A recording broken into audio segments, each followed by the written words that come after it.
The pounding on my cabin door at exactly 3:42 a.m. was so loud that I thought the whole forest had decided to wake me up, and the voice outside yelling cabin inspection kept stabbing through the silence like a crazed alarm that refused to stop until the entire world was as miserable as she was, because only one person would ever show up in the middle of the night with absolutely no shame or logic, and that was Karen, the self-appointed queen of the imaginary HOA, who believed she had jurisdiction over every tree, leaf, lake, rock, and structure within her sight, even though my cabin was built 40 years before her HOA ever existed and was not even in her neighborhood. But logic had never been something she respected when her entitlement felt threatened. My heart was hammering as I stumbled toward the door, wondering if I was still dreaming, but the pounding grew louder as she screamed, "I know you are in there, come out immediately, and let me perform my emergency inspection." And I pressed my palm to my face, wondering what kind of human being believed emergency and inspection belonged in the same sentence at a time when even raccoons were asleep. I peeked through the window, and there she stood, wearing a robe covered in cartoon cats' slippers that slapped the ground with every furious stomp, and hair rollers that looked like bright pink missiles ready to launch if she didn't get what she wanted, while she waved a flashlight around like it was a weapon of justice, and screeched that I had been reported for possible violations of community standards, violations that included suspicious curtains, unauthorized cabin lighting, and a chimney that was too confident for its own good. She threatened to fine me and to call the sheriff if I refused to open the door, which was funny because I had already dealt with this woman enough times to know that the sheriff was extremely tired of her imaginary legal powers and had warned her twice that she could not demand anything from property owners outside the HOA boundaries, but she simply kept making up new rules every time she lost a battle, like a video game villain who refused to accept defeat even when the health bar was flashing empty. She slammed on the door again, yelling that I was hiding illegal landscaping and possibly dangerous seasonal decorations, and I could not help muttering that the only dangerous thing here was her complete disconnect from reality. My heart finally slowed as I remembered the arrangement I had with the sheriff after Karen had trespassed across properties so many times that the county decided enough was enough, and he gave me a special code to send him whenever she launched one of her chaotic midnight missions. So instead of opening the door, I quietly grabbed my phone and sent 2 simple words, "Midnight Rooster," which sounded silly, but the sheriff picked that phrase because he claimed she crowed louder than any bird before sunrise, and that humor helped him survive paperwork.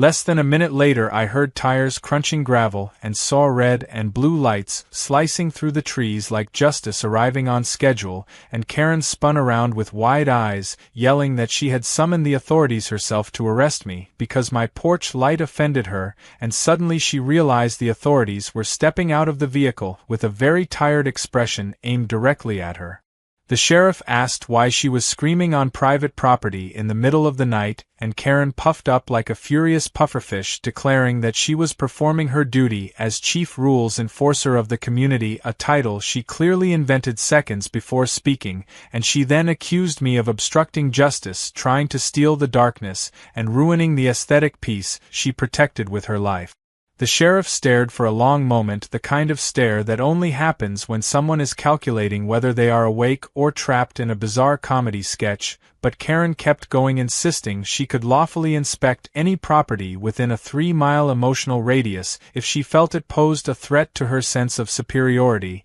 and that she had every right to confiscate my curtains immediately because they clashed with nature. The deputy whispered something into his radio, and Karen suddenly panicked, trying to waddle toward the road, but 2 more patrol cars rolled in, blocking her escape like a ridiculous crime movie where the villain wore bunny slippers and a bathrobe instead of a black mask, and she yelled that she would sue the entire county, while the officers calmly informed her she was being detained for trespassing, disturbing the peace, and ignoring multiple previous warnings that she was not an actual law enforcement officer, no matter how many clipboards she owned. I finally opened the door, stepping into the cool air, and Karen glared at me like I had personally destroyed her universe, demanding that I admit my guilt for breaking her sacred rules, but the sheriff simply shook his head and told her she had no authority, here had never had authority here, and that, if she returned again in the middle of the night, she would face real charges that would not disappear even if she wrote "I am innocent" in fancy handwriting across the ticket. Karen kept shouting violations and penalties she invented on the spot until the patrol car door closed and silenced her, leaving only muffled ranting behind the glass as the sheriff let out a long sigh and told me that some people genuinely believe owning a clipboard makes them a god, and I nodded, because once again she had tried to treat the world like her personal kingdom, and once again reality had arrived with flashing lights to remind her she was just a very loud person with no power over my life or my cabin. As they drove away and the night finally became a night again, I stood on my porch listening to the calm sounds of the lake returning slowly to normal, and part of me wanted to believe this was the end of her ridiculous crusade, but deep down I already knew that Karen never gave up. She only got louder, and if she ever escaped those consequences, she would come back with a new invented rule and a new absurd reason to pound on my door again. When the sun finally rose over the lake the next morning and poured soft golden light across the water, it felt almost impossible to believe that just a few hours earlier Karen had been pounding on my door like a deranged woodpecker sent by chaos itself. But as I sipped my coffee on the porch, the peace felt too calm, too temporary, almost like nature itself was holding its breath, waiting for the next round of madness that Karen inevitably promised the moment she opened her entitled mouth. The sheriff had assured me that she would be facing multiple fines and mandatory counseling, but I knew her type well enough to understand that consequences only fueled her determination, because she operated on a different kind of logic, a logic where she was always right even when proven painfully wrong. I tried to shake off the thought of her completely, and spent the morning doing routine tasks, cleaning out the chimney, stacking some firewood, and checking the fencing near the property line, where she once claimed squirrels crossing into the HOA made my land officially part of her jurisdiction, or some nonsense explanation that sounded like she pieced it together from conspiracy forums and outdated neighborhood watch pamphlet. I was halfway through repairing a loose board on my dock when my phone buzzed with a new message from my neighbor Tom, who lived closer to the HOA and had a front row seat to Karen's daily dramatics, and he warned me that Karen had already managed to call an emergency meeting about the terrifying and scandalous news that I had a suspiciously well-maintained cabin that dared to exist within walking distance of her pristine suburb kingdom. He wrote that she was ranting about my lights attracting criminal moths at night, and how my chimney smoke could be sending coded messages to trespassers, which made me laugh hard enough to drop my hammer into the lake and watch it sink, as if even my tools were done dealing with her nonsense. The idea of Karen holding a meeting at breakfast because she was humiliated by being arrested trespassing at dawn was almost impressive, in a way like watching someone who repeatedly loses at Uno decide to create their own version of the game with rules that only benefit them and then throw a tantrum when nobody wants to play. After grabbing a new hammer, I continued working, while monitoring the road for any sign of her return, because if she showed up again I wanted to be ready with my camera, since the sheriff suggested documenting everything would make the next police report stronger than her flimsy accusations. But the hours slipped by and the tranquility of the forest lulled me into a false sense of security. Just as I was beginning to believe the sheriff's intervention had finally gotten through to her, a delivery truck rolled up the gravel road and stopped right outside my cabin, which struck me as odd because I had not ordered anything recently nor expected any packages, but the driver stepped out holding a clipboard with my address printed clearly on the label. I signed for the package, confused by the large fragile stickers covering every side, and when I cut open the box on my porch I stared at its contents in disbelief, because inside lay a huge laminated print of a completely fake violation notice issued by Karen, personally declaring that my cabin roofing materials did not match the approved color palette selected by the HOA Beautification Council, and therefore I must repaint my roof within 48 hours or face penalty fees that reached into the thousands. There was even a ridiculous gold seal made of what looked like foil from a chocolate wrapper pressed onto it, and an official-looking barcode that when scanned using my phone led to a website she had obviously made herself, full of broken links and stock photos featuring smiling families in front of houses that cost more than her entire personality. I laughed so hard I had to sit down, but underneath the humor simmered real frustration, because this package was not just insane, it was evidence that Karen had no intention of letting the sheriff's warning slow her down. She had simply switched from physical harassment to psychological warfare that involved mailing threats disguised as legal documents. I called the sheriff again, explaining what I found, and he groaned so loudly I could practically hear his sanity fading through the phone as he told me to drop off the package at the station so they could add it to the growing mountain of evidence that Karen was completely unhinged and potentially dangerous. Before I could even grab my keys, I heard the buzzing whine of a drone overhead, and when I looked up I saw a small quadcopter circling my cabin with a tiny camera pointed directly at me, and I instantly knew this was Karen's doing, because she once bragged that technology had given her the ability to monitor rule breakers from the skies like some sort of suburban hawk protecting property values. The drone dipped closer, almost hitting the edge of my porch, and I tried waving it away, but that only made it hover aggressively, as if trying to intimidate me, before darting toward the backyard where my woodshed and tools were stored, and I ran after it, furious now because I would not tolerate her airborne spying mission invading my land. I snatched a long-handled fishing net from the shed, and waited for the drone to swoop low again, and as soon as it did I lunged forward, snagging it mid-flight, while its propellers thrashed against the net like a trapped metallic hornet, and then it fell silent once I yanked its power cable. I held the drone in my hands, staring at the little sticker underneath that said property of HOA, and I actually snorted, because if anything, that drone now belonged to evidence locker number 1 as further proof of her escalating madness. By the time I arrived at the sheriff's station with both the drone and the ridiculous violation notice, the deputies were already shaking their heads before I even finished explaining, and the sheriff promised that if she continued this, he would move forward with a restraining order because they were done babysitting her delusions. Driving home, I expected things to finally calm down, but the moment I turned down my road I saw bright orange stakes driven into the ground along the boundary of my property, with neon flags fluttering in the breeze, each labeled preliminary inspection area, which made my jaw drop, because Karen had now moved into construction stage harassment, and I knew without a doubt that something much bigger was coming, something she believed would finally give her power over me. The sheriff had stopped her last night, but Karen was regrouping, planning, adapting, and I realized her next move could be worse than anything she had tried before.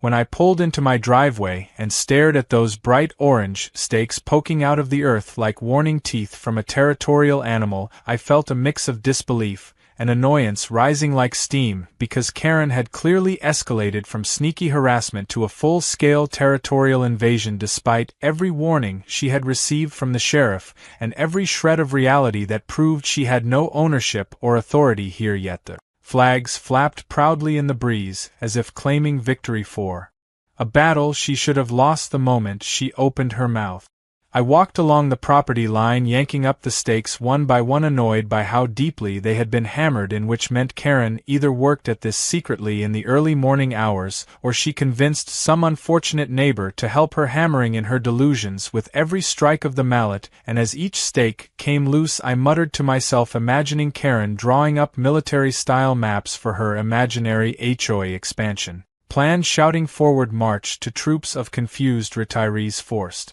to participate in her madness. I boxed the stakes together with the drone remains and the laminated violation notice ready to hand everything over to the sheriff again, but the day was still young, and I had an uneasy feeling this would not be the last surprise waiting for me, and that feeling sharpened when I heard a soft rustling behind my woodshed, accompanied by muffled arguing voices that definitely did not belong to squirrels. I silently approached and found two HOA board members crouching there holding clipboards and walkie-talkies, dressed like low-budget spies wearing sunglasses, even though the woods provided full shade. One of them saying this is definitely the property line, while the other disagreed, insisting the true line was much farther into my land, because Karen said so, and Karen always knows. When they saw me they froze like raccoons caught stealing dog food, then started nervously explaining that they were performing an official boundary assessment on behalf of the HOA Beautification Council, and that I needed to allow them access to verify compliance with community standards, even though I was not part of their community, nor did I ever want to be part of an organization that hired people who believed bushes could be criminal. I reminded them that my land was registered privately with the county, and that entering without consent was trespassing, and they nodded like bobbleheads who understood nothing and quickly scampered back toward the road, while whispering into their walkie-talkies that the target was non-compliant, which made me laugh, because apparently I was now the target in whatever bizarre suburban war Karen had staged. Not long after they left, Tom arrived in his pickup truck, his face twisted in a blend of concern and resignation, because he had witnessed HOA drama for years, but even he admitted Karen's recent actions were reaching apocalypse-level ridiculousness. He handed me a stack of flyers he had grabbed from the community board, which showed Karen had officially launched a movement called Reclaim the Woods, claiming that private cabins within hiking distance of the HOA must adhere to subdivision aesthetic guidelines to protect property values from rustic contamination, and that she was leading a campaign to force compliance through neighborhood unity. The flyer also included a smiling photo of Karen pointing at a forest like she personally owned every tree, and I shook my head wondering how someone could become so obsessed with control that they convinced themselves nature belonged to them. Tom warned me this would get worse before it got better, because Karen had a unique ability to drag a handful of gullible followers into her crusades, especially when she twisted the story to paint herself as the guardian of the neighborhood, protecting them from dangerous rebellious cabin dwellers like me who dared to enjoy peace and mind my own business. I thanked Tom for the warning, and he left shaking his head while muttering that he might sell his house and move somewhere HOA-free before he completely lost his sanity. I spent the afternoon reinforcing my gate, installing motion sensors near the woodshed, and reviewing every piece of documentation that proved the HOA had no legal reach here, because I knew another confrontation was coming, and when the moment arrived I wanted to be more prepared than she was. That evening, just as the sun dipped behind the treeline, I started hearing a loud beeping noise followed by flashing yellow lights approaching slowly like a construction convoy, and my suspicions were confirmed when a massive HOA maintenance vehicle rolled up, led by none other than Karen herself, sitting in the passenger seat with a hard hat perched crookedly on her head and a reflective vest decorated with the words HOA Authority, as if she had just promoted herself to general of the street Beautification Brigade. She stepped out holding a rolled blueprint larger than her ego, and announced that based on her new emergency HOA ordinance, which she passed unanimously by herself mere hours ago, my driveway was now scheduled for a property inspection and potential aesthetic correction to align with the Community Harmony Initiative, and her workers were here to begin marking areas that needed improvement. I crossed my arms and firmly told her to remove her crew immediately because they were trespassing and violating multiple laws, and she scoffed, saying laws were merely guidelines and real leadership required bending them for the greater good. Before her workers could even unload their equipment, I ordered them to leave or face immediate police involvement, and they hesitated because despite the honeyed nonsense Karen fed them, they understood that jail time did not look good on retirement plans. Karen turned red like a malfunctioning siren, screaming that resistance would result in fines, confiscation, and possibly community service, but her rant was cut short when my phone buzzed with the sheriff calling, asking if I needed assistance before I could even dial him, which meant he was monitoring Karen's antics as closely as I was.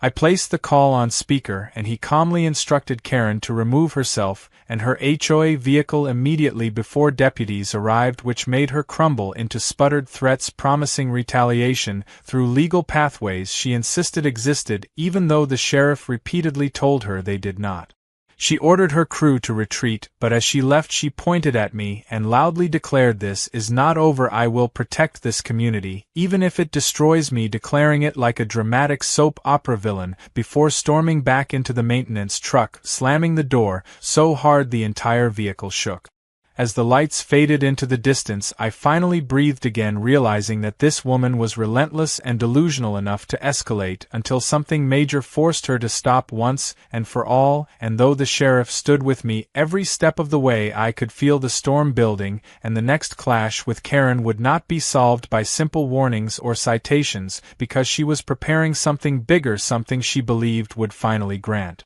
her the power she craved, and my only option now was to be ready for the moment she decided to attack again. The next morning arrived with the kind of quiet that feels suspicious, like the world is trying too hard to seem normal after a night filled with absurd drama, and I could not shake the uneasy awareness that Karen was somewhere plotting her next masterpiece of chaos, because a woman that, driven by delusion, does not go home and simply rethink her choices. She goes home and drafts a 47-page plan on how to win the imaginary war she believes she alone is fighting. I stood on the porch, sipping my coffee and staring at the tree line, expecting drones to start buzzing again or orange stakes to magically rise out of the ground like plastic mushrooms, but instead the morning felt peaceful, with the water gently tapping against the dock and sunlight scattering across the lake like nothing bizarre had ever happened yet. The lack of visible insanity felt like the calm before a tornado named Karen rips through sanity and flips everything upside down. I spent the morning stacking more wood, tightening my gate chain, and cleaning the security cameras I installed after her first episode months ago, because footage of Karen bursting through my yard in broad daylight convinced the sheriff that my complaints were not exaggerated but an ongoing survival story. Just when I started to relax, my phone buzzed with a call from the county zoning office, which immediately raised my alarm, because I had not submitted any requests nor expected any paperwork, but the official-sounding man on the line explained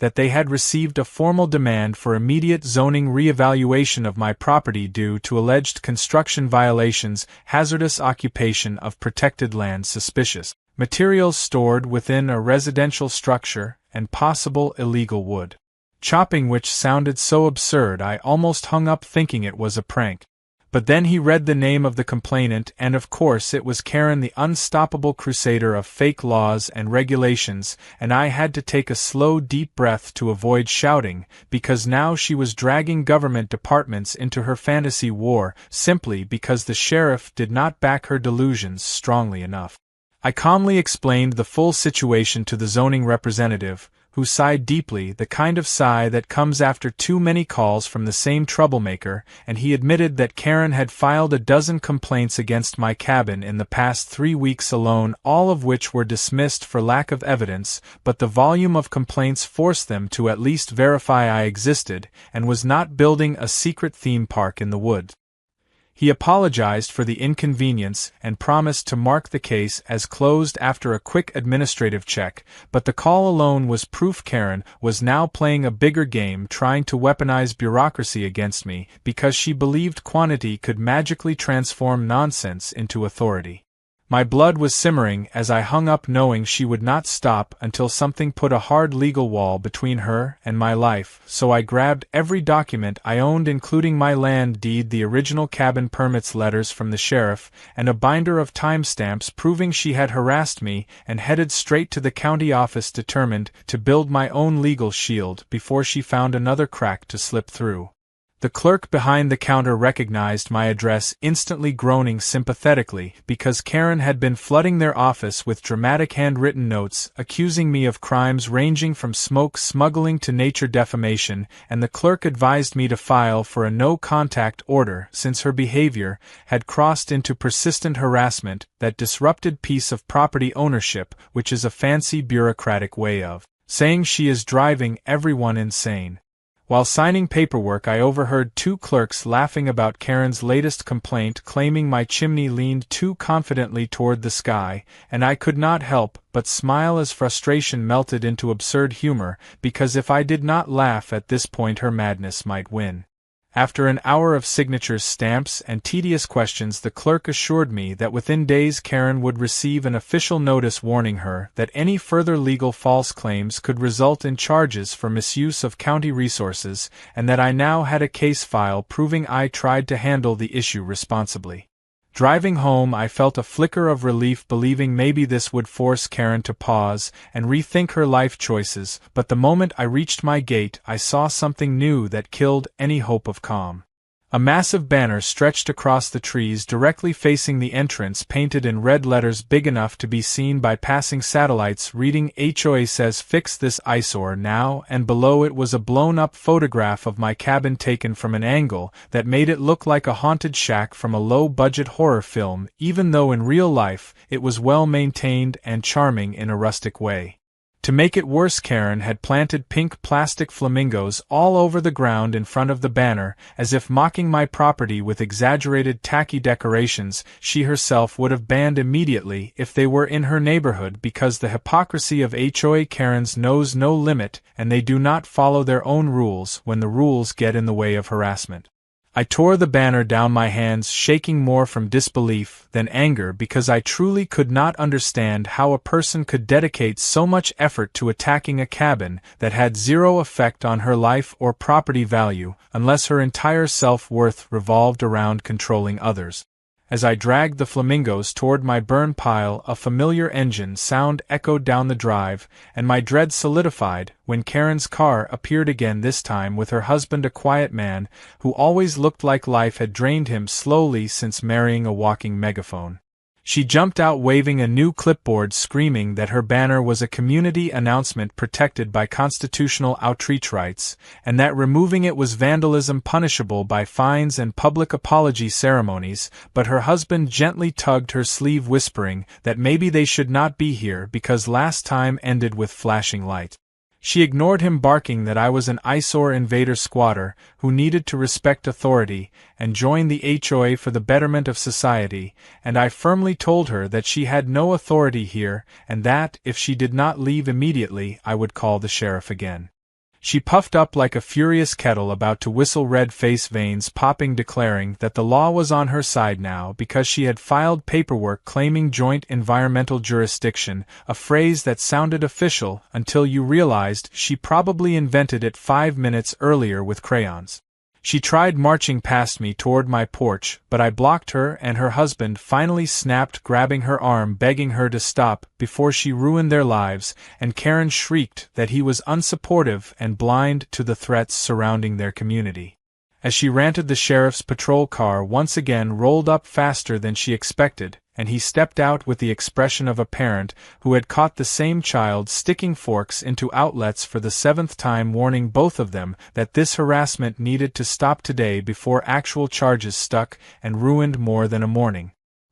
He escorted them back to their car while Karen yelled that justice would prevail and the woods would be civilized, and then they finally drove away, leaving tire marks of entitlement on the gravel.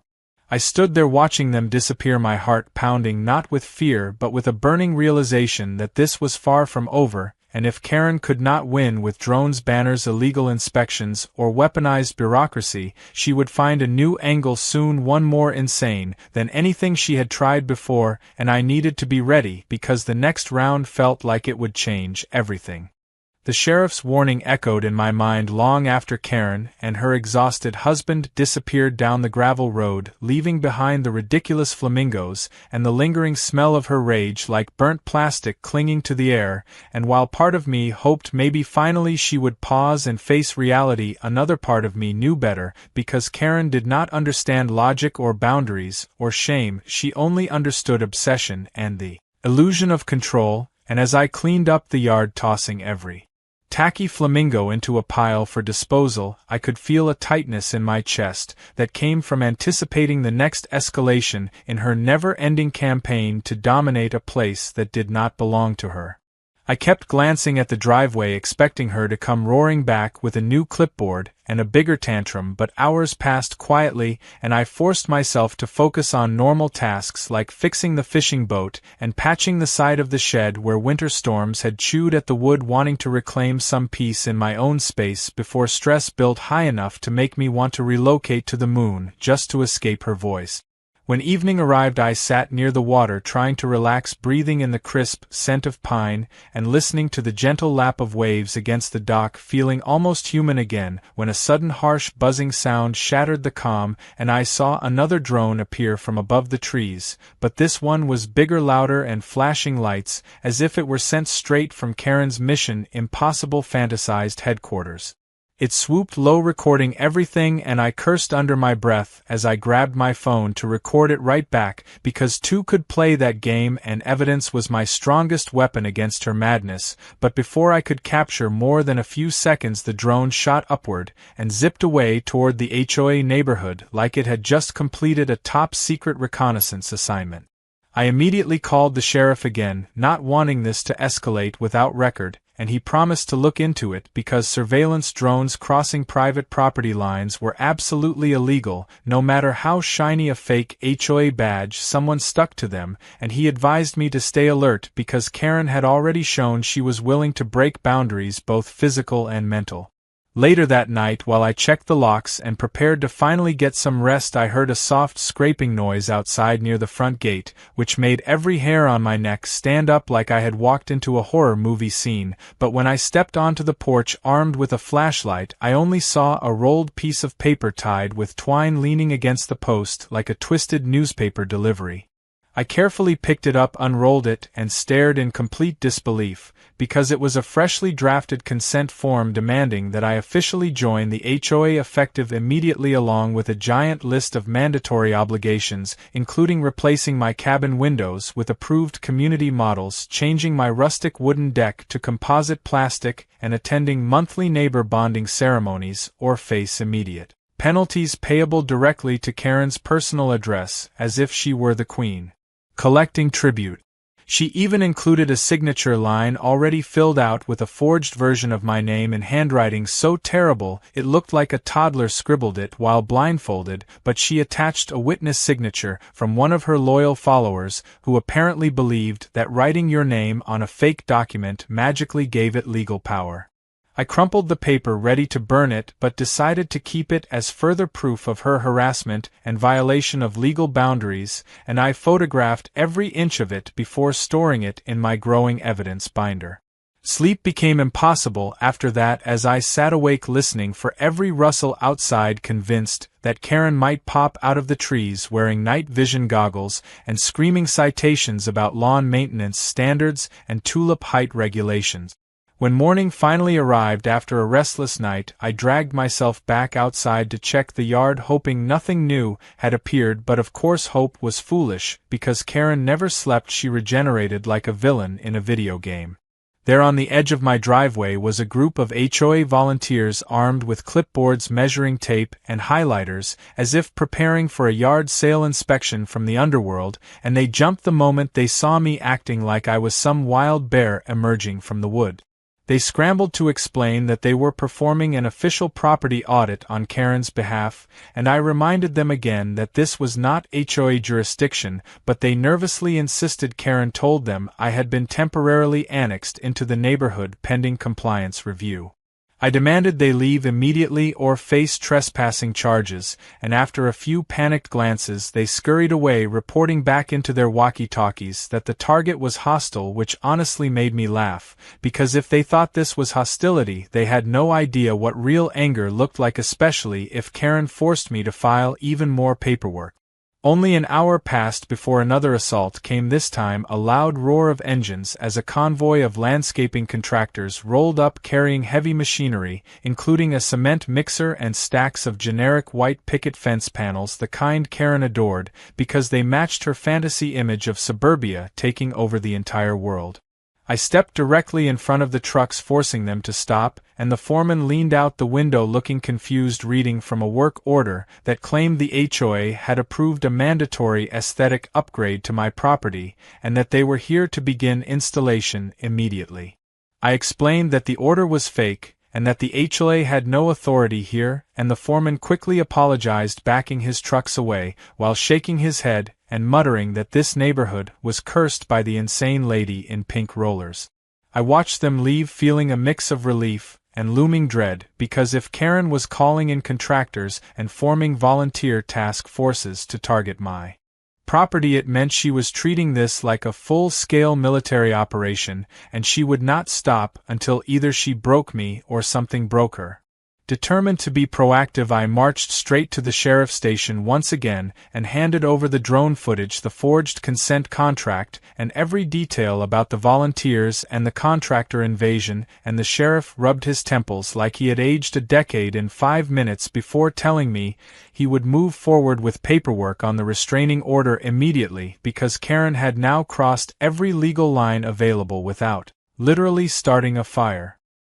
He assured me that officers would personally deliver the restraining notice the next day, and that if she violated any part of it she would be arrested on the spot. No warnings, no more patience, and I thanked him, feeling some hope finally begin to form that maybe there was an end to this nightmare. But the sheriff also warned me that Karen would not take legal defeat kindly, and I needed to be prepared for her reaction, because her kind of entitlement did not go down quietly. It screamed, flailed, and clawed desperately for control until the last possible second, and as I drove home that warning clung to my mind like a shadow, because I already knew he was right. There was still one more shift in the wind coming, one more desperate move she would make when she realized her imaginary empire was falling apart, and I needed to be ready because Karen was about to explode in the most chaotic way yet.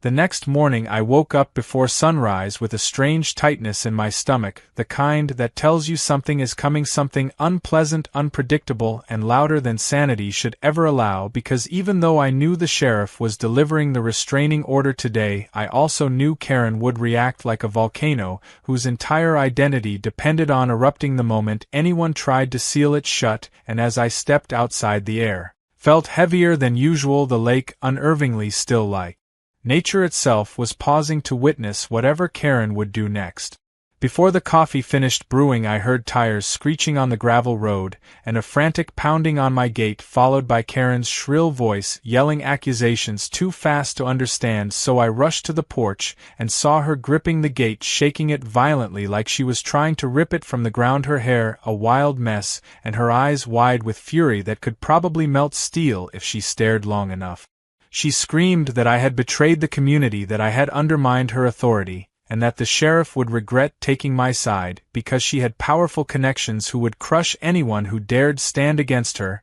and I stared at her, stunned by how far she had detached from reality. But before I could even speak, the sheriff's vehicle rolled up behind her, lights flashing and siren chirping once in a warning tone that made her spin around like a cornered animal. 2 deputies stepped out, one holding a folder with the restraining order, while the sheriff himself approached her slowly like someone trained to deal with wild, dangerous creatures, and he informed her clearly, calmly, firmly, that she was now legally prohibited from contacting me, approaching me, or stepping foot on my property, and that every complaint she filed from now on would be reviewed for harassment charges before any office wasted time processing it. Karen's mouth opened and closed like a fish washed onto land, unable to process the air around her, and then she exploded, shouting that they could not silence her, that she was the heart and soul of the neighborhood, that rules meant nothing if she was not the one writing them, that she would not allow a cabin owner to destroy her perfect world, and she threw her arms wildly, as if she could physically fight the truth. Her husband arrived moments later, out of breath, face pale, while begging her to calm down because this was serious, and they could not afford any more fines or legal trouble, but she shoved him away, screaming that he too was against her now because he dared think she might be wrong, and in her world wrong was the worst crime imaginable. When the sheriff finally placed the notice into her trembling hands, she tore it in half in pure emotional meltdown, and threw the pieces into the air like confetti, screaming that she rejected this paperwork, and therefore it did not apply to her, which made the deputies exchange a look that said they wished they had become zookeepers instead, because at least animals understood boundaries better than this. The sheriff reminded her that destroying the document did nothing to change its power, and that her refusal to accept the law would only result in her arrest if she continued this path, and Karen glared at him with fire in her eyes like she was planning the downfall of the entire legal system, fueled by rage and an unbreakable belief that clipboards were stronger than constitutions. The deputies guided her back toward her car, but she refused to get in, standing in the middle of the road chanting over and over, "I am the HOA, I am the HOA," like it was her personal battle cry, and I felt a twinge of something almost like pity for the woman, because she was unraveling completely, and it was painful to witness even from the porch of the person she tormented relentlessly. Eventually her husband managed to coax her into the passenger seat with promises that they could appeal the order, even though everyone knew no appeal in the world would validate her nonsense, and as they drove away Karen pressed her face against the window, screaming insults and threats like a banshee being dragged away from its target. I exhaled deeply, believing maybe finally this would bring an end to her terror, but the sheriff stayed behind, giving me a look that told me the worst part might still be ahead. And he explained that sometimes the most dangerous moment was right after someone obsessed loses their grip on control, because desperation becomes the fuel for reckless decisions that no amount of logic can prevent. The rest of the day passed in a jittery haze where every crunch of branches in the woods made me jump, and every sound from the road made my heart punch against my ribs, because even with the restraining order in place, fear does not vanish instantly, especially when dealing with someone who treated the law like a suggestion, not a rule. By evening I tried distracting myself with a simple meal and a movie, but I kept glancing at the window, expecting to see her face pressed against the glass with that deranged authority glare she wore so proudly, and when night arrived quiet and dark my nerves were strung tight like wire ready to snap. Around midnight a faint humming noise drifted through the trees, growing louder and more mechanical until I recognized it instantly as another drone, but when I stepped outside, this one was massive, easily the size of a suitcase, with LED lights flashing aggressively and a speaker blaring Karen's voice, pre-recorded but still terrifying, announcing that I was now under night inspection protocol and must comply with HOA security procedures. The absurdity of it would have made me laugh if not for the fact that this drone had no business being here and was a clear violation of the restraining order, so I grabbed my net again, adrenaline pounding as I tracked its hovering path, but before I could catch it the drone suddenly dropped a small container onto my front steps with a loud clank, then zipped off into the night like a cowardly messenger of madness. I hesitated but finally picked up the container, and inside I found yet another forged document, this one claiming that the HOA board had voted unanimously to declare my property condemned due to unapproved nighttime activity, and that demolition services would arrive within 48 hours to safely remove harmful structures and restore natural beauty to the community, as if my cabin were a toxic waste plant poisoning the suburbs. That was the last straw. I grabbed my evidence binder, my phone, and my car keys and drove straight to the sheriff's house, because at this hour I needed help, not paperwork, not calls, not promises. I needed someone who could physically intervene before Karen took this restraining order as a final challenge to escalate into truly dangerous territory. When the sheriff opened his door, bleary-eyed but already knowing it must be about Karen, he reviewed the drone footage and the ridiculous condemnation notice, and his jaw tightened with real anger for the first time since this started, because now she had violated a court order within hours of receiving it, and that meant there was no more leniency, no more warnings, only consequences she could not talk her way out of even with a megaphone, and an army of flamingos. He radioed 2 deputies to go to Karen's house immediately with an arrest warrant and told me to follow him back to the cabin so they could ensure my safety in case she attempted anything else in a desperate final strike. And as we drove back under the dim glow of moonlight, I realized the war Karen declared was finally coming to an end one way or another, and the next hours would decide whether that end was chaotic, messy, and loud, or brought Down by the weight of the law she pretended to command. When we arrived back at the cabin, the night seemed darker than usual, as if the sky itself wanted to dim the lights for whatever final act Karen was preparing, because the air held a tension thick enough to choke on, and every shadow felt alive with the possibility that she might burst out screaming about bylaws and forbidden roofing shingles at any second, and even the sheriff, who had dealt with every kind of lunatic in the county, kept his hand resting near his holster, not in threat but in readiness, because Karen had proven she could escalate faster than logic could keep up with. We stood silently on the porch waiting for updates from the deputies who had gone to detain her, and the radio crackled every few minutes with calm but cautious voices reporting that they were approaching Karen's residence, and the longer we waited the more my nerves frayed, because Karen was not the type to surrender gracefully. When cornered, she was the type to leap off the cliff while shouting that gravity violated her right. The warbling sounds of crickets echoed through the night,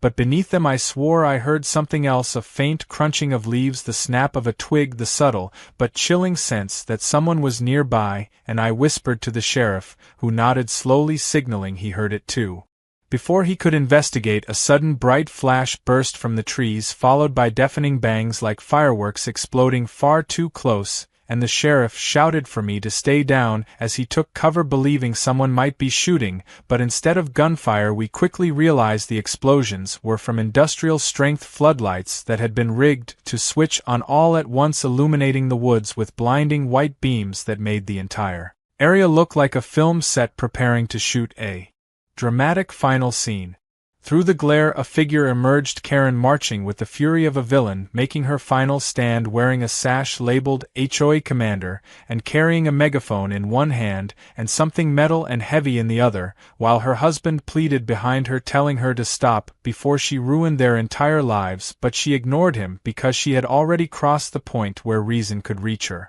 She stomped right up to my gate and slammed the metal object against the chain, which made sparks fly, and I realized she was using bolt cutters, trying to force her way onto my land in direct violation of the restraining order, as she screamed that she refused to let lawbreakers destroy the sanctity of her community, and that she was officially seizing my cabin for emergency HOA control to protect the greater good. The sheriff drew himself upright, commanding her to stop immediately, but Karen whirled around with her megaphone blasting his name, followed by threats of lawsuits, and claims that she was acting under higher authority, the HOA Supreme Directive, which was just another phrase she probably invented in the shower to justify whatever insanity she planned next. More deputies arrived, rushing down the road, headlights slicing through beams of artificial light as they jumped out, ordering her to drop the cutters, but Karen clung tighter to them, screeching like a feral creature backed into a corner, insisting she would never surrender the woods to invaders, and that she was the chosen protector of property values for generations to come. Her husband tried again, stepping between her and the deputies, tears in his voice, begging her to stop before everything fell apart, but Karen shoved him so hard he stumbled into a ditch, which was the moment the sheriff gave the silent order, and the deputies moved swiftly, grabbing her arms as the cutters clattered to the ground, and Karen wailed that she was being kidnapped by tyrants who feared her leadership because they knew she was right. Even while being handcuffed, she tried kicking at the officers, screaming that this arrest was illegal because HOA regulations outranked county law, and that she had a right to defend her neighborhood from the horrors of rustic architecture and unapproved cabin designs. But the sheriff finally snapped, his patience stretched to breaking, and he stared Karen dead in the eyes, telling her that she was done and that the only inspection happening now would be performed by mental health professionals, because she clearly had lost her grip on reality. They carried her toward the patrol car as she kicked and wailed and twisted like she believed she could still break free and lead her imaginary troops into battle, but then something in her cracked, and her screams turned into broken sobs, chanting, "I am the HOA, I am the HOA," as if repeating it might make the world bend to her will. Her husband stood trembling, watching the scene unfold helplessly, and when the sheriff asked if he wanted to ride along, he nodded weakly, staring at the ground like a man who had finally realized the truth about the person he married and the damage her obsession wreaked on both of their lives. When the patrol car drove away, the night finally began to exhale, the harsh floodlights flickering into silence one by one until darkness returned like a tired blanket falling over everything, and I stood frozen, overwhelmed by the insane storm that had finally ended, not with a punch or a fire or property destruction, but with the painful collapse of a woman who had devoted her entire existence to a fantasy empire she built from nothing. The sheriff put a reassuring hand on my shoulder, telling me that with Karen in custody things would calm down now, though her legal troubles were only beginning, and that psychological evaluation was unavoidable, because no one sane fights this hard-to-control land that does not belong to them. But I could still feel lingering tension buzzing in my bones, because after so long living on edge, the absence of chaos felt almost too quiet, too sudden, too unreal. The deputies remained stationed near my property for the rest of the night to ensure no unexpected retaliation from any misguided HOA followers, and I sat on the porch breathing the cool air, listening to the natural sounds of the forest slowly returning, replacing sirens, and shouting with crickets and gentle wind, like the world was stitching itself back together bit by bit. At some point in the early hours, exhaustion dragged me inside, and I finally collapsed into bed, barely able to believe that Karen's reign of clipboard terror was truly over, the battle won, not by force, but by truth catching up to her and unmasking the delusion she clung to. Yet even with that relief buzzing in the back of my mind, sleep didn't come easy, because my thoughts kept looping through the madness she had unleashed, wondering how someone could fall so deep into obsession that they lost everything, including themselves, and I lay awake staring at the ceiling, knowing that tomorrow would bring a new chapter, one without her pounding on my door, but with the weight of everything that happened still lingering like the last echo of a nightmare that felt far too real. The morning after Karen's arrest felt strange, as if the world had finally slowed to a speed that normal people operate on, and the first thing I noticed was the silence, a silence so pure it made me realize how constant the chaos had been for weeks, and how much her voice had invaded every quiet moment of my life, until I forgot what peace sounded like. But now the lake was calm, the wind soft, the birds chirping in a rhythm that actually felt like nature instead of an alarm.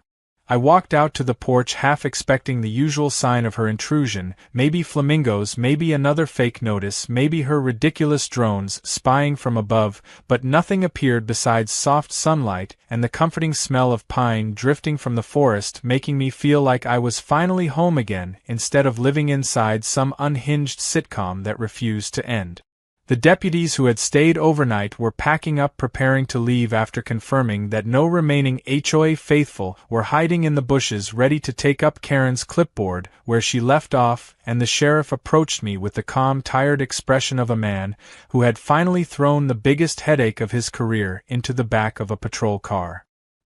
He told me that Karen would be facing a whole list of charges, including violating a restraining order, trespassing, harassment, misuse of emergency services, and probably a mandatory mental evaluation, because her obsession had clearly reached a point where she was dangerous, not only to others but to herself. He apologized again for how long it took to put a stop to her madness, but I thanked him, because without his patience and belief I would probably still be dealing with HOA drones dropping terror packages onto my doorstep at midnight, and somehow hearing him say she would not be returning made everything feel real for the first time. After the sheriff left and the deputies drove off down the gravel road, I wandered the property, trying to clear away the last physical reminders of her delusions, pulling up any remaining flamingos, collecting her absurd notices, and sweeping away scuff marks near the gate where she had tried cutting her way in, and with each piece of trash removed my chest felt a little lighter. I eventually sat on the edge of the dock, staring out across the sparkling lake, feeling the tension drain from my body, because for the first time in what felt like forever I could actually plan a day without wondering how Karen might sabotage it, and the thought made me laugh softly, like a person remembering a ridiculous nightmare that made no sense in daylight. Tom stopped by around noon bringing donuts and the latest neighborhood gossip, and he confirmed that the HOA board was in complete meltdown because without Karen's iron fist waving imaginary rules in their faces, they realized most of her decisions had been based on thin air and personal vendettas, not actual community needs, and he joked that the HOA might finally become a normal organization now that its self-appointed dictator was gone. We sat laughing about the flamingos and the drone and the banner with giant red letters because humor was the only way to process the absurdity of it all, and Tom admitted he might not sell his home now that peace seemed possible again since the monster behind the curtain had been dragged away by reality. He wished me luck and promised to keep me informed if the HOA tried anything again, although he doubted any of them would ever dare cross into my land after witnessing what happened to Karen, because apparently even her closest followers were terrified of ending up in handcuffs screaming about community beautification in front of half the county. After he left, I grabbed my fishing pole, deciding that the best way to celebrate the end of a civil war was to enjoy the simple things Karen had tried so hard to disrupt, and I cast the line into the lake, watching ripples spread across the water in smooth circles, feeling the type of relaxation I thought I had permanently lost. As the day passed, clouds drifted across the sky and a gentle breeze rustled the leaves, making everything feel alive again, and in that moment I realized something important, that all the insanity, all the harassment, all the absurd battles had not ruined this place. They had made me appreciate it more, because peace is never sweeter than after the storm has finally burned itself out.